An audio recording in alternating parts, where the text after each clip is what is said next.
We've already seen the first trade of this NBA season, but it definitely isn't the last. What are the top most shocking trades that also kind of need to happen? I'm going to jump right out there and tell you the first one, which is Jimmy Butler, aka Hammy, needs to leave the Miami Heat. This is like that couple, and you see them and you're like, oh my God, they shouldn't be together. That's what the Miami Heat are at this point. Over the last 2 years, the Heat have deluded themselves into believing that they are a championship contender, despite not really improving the roster at all.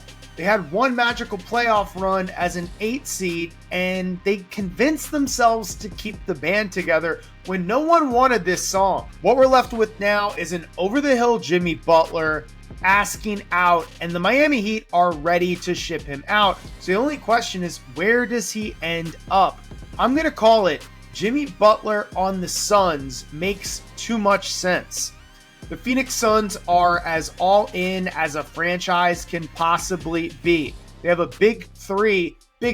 Notice that I'm using quote marks. They have a big 2 players and Brad Beal right now, and it's not enough. The Suns have already gone all in. This one is tricky though. Bradley Beal is more than just the Michael Jordan of Tobias Harris's. He also is the owner of a no trade clause. Back in the day, they would only give these to players like Dirk and Kobe. But for some reason, the Washington Wizards gave one to Bradley Beal, and he gets to keep it on the Phoenix Suns. So the only way Jimmy gets to the Phoenix Suns and him and Kevin Durant and Devin Booker get to ball out in the playoffs is if Bradley Beal says, that's fine, I'll go to Miami. If he knows he's not wanted in Phoenix, the ladies are nice in Miami, maybe Bradley decides to take his max contract and party with some max butts. The second thing that needs to happen before the NBA trade deadline is the Bulls need to sell everyone. What has gone wrong with the Chicago Bulls?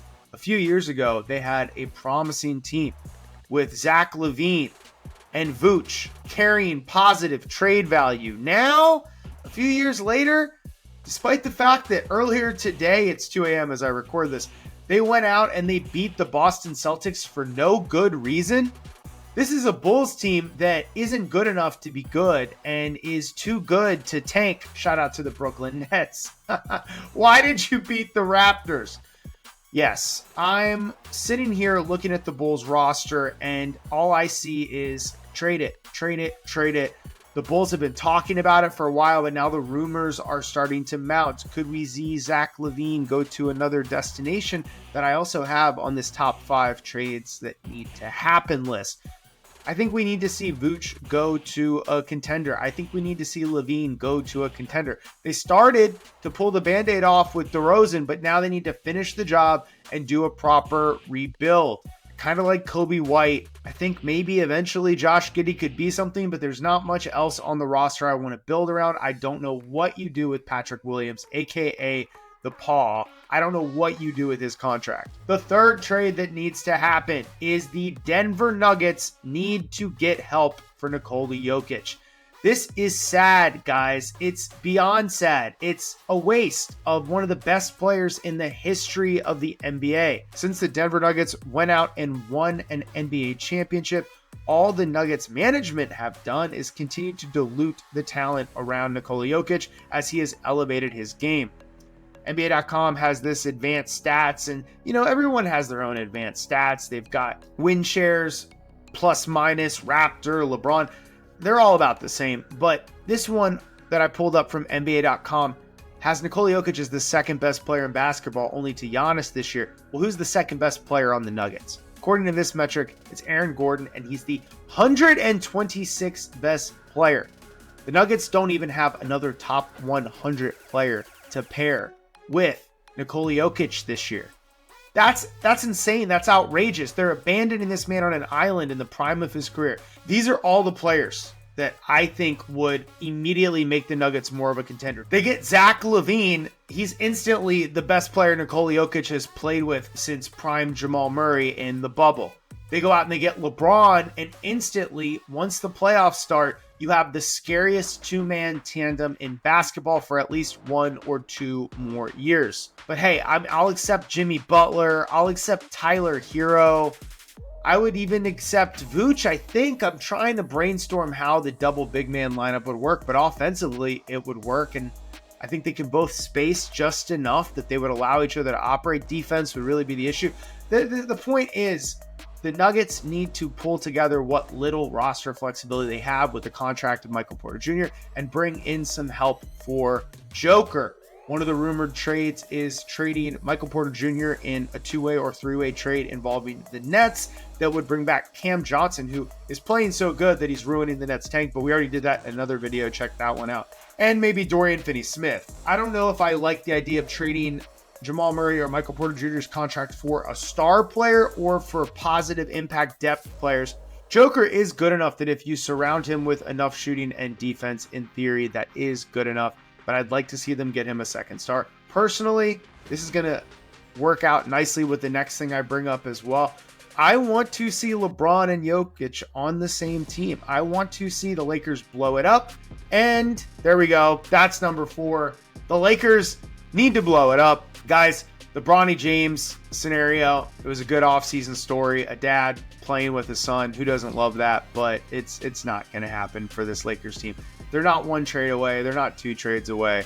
They're 4 years away from being a championship contender. And when I say 4 years away, I mean from the past, okay? LeBron James and Anthony Davis are just not the guys that can two-man carry a championship contender anymore. And there's too many good teams out there. The Oklahoma City Thunder, the Boston Celtics. I would even put the Knicks and the Bucks in these conversations.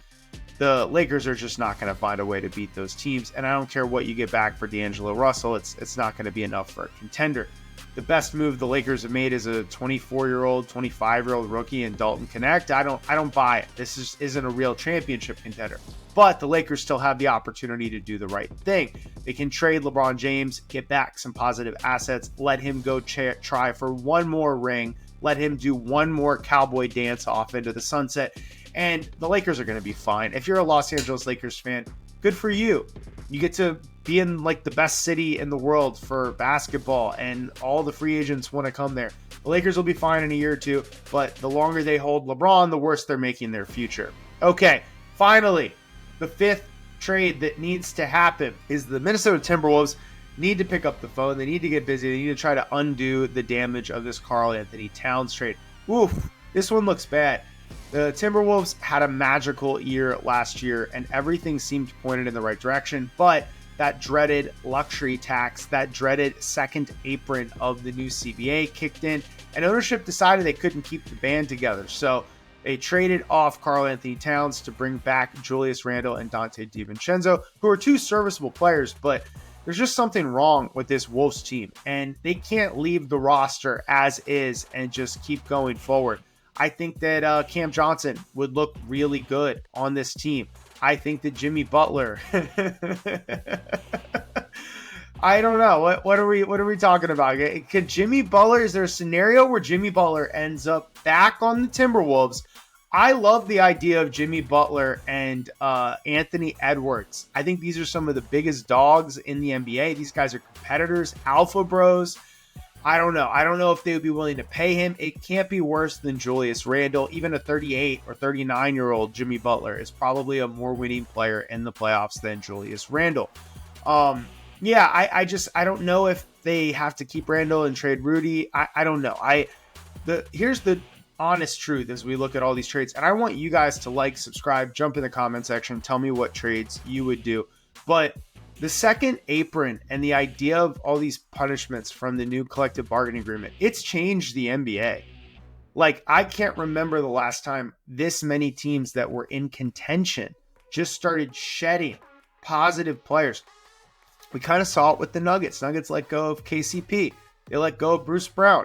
Year after year, they're just letting go of roster players because they can't afford the luxury tax. And I think that this is what happened in the Minnesota Timberwolves. They made a decision and they let go of their second best player. And he wasn't their second best player by a little bit. He was their second best player by a mile. And now the Knicks are reaping the benefit of it, and they didn't even get a ton of draft picks back. So Yeah, if I'm the Timberwolves, I've got to make a move. I don't know if I'm moving Randall or Gobert. I almost feel like personally, it's been proven that Gobert's style does not win in the playoffs. I think we've learned that. The problem for the Timberwolves is they traded so many draft picks to get him that it's kind of admitting defeat for them to trade Gobert. And then also, I don't know what team would want to buy Gobert. But these are all my opinions. It's the beginning of the NBA trade season. What do you guys think should happen? Which ones did I miss? Which takes do you disagree with? This is the Trash Talk channel.